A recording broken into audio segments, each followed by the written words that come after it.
mini köpük baloncuk var. Hadi bununla oynayalım.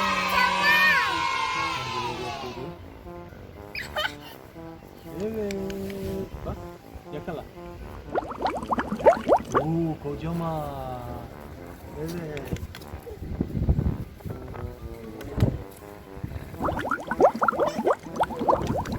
Bak. Sen de yapmak ister misin?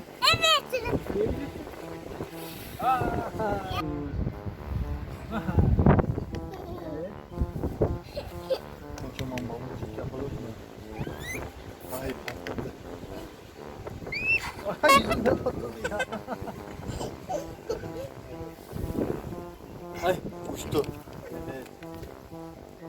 Ay patladı.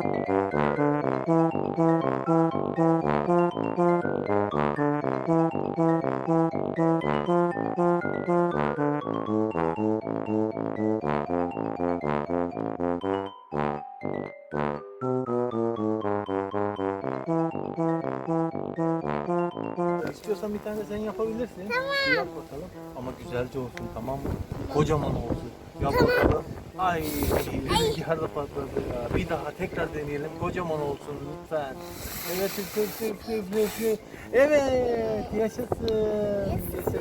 Yaşasın. Hadi tekrar yap tekrardan.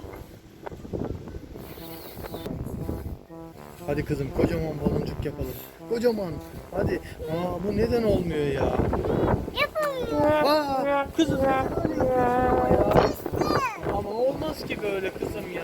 Neden böyle yapıyorsun? Lütfen gel tekrar deneyelim. Gel.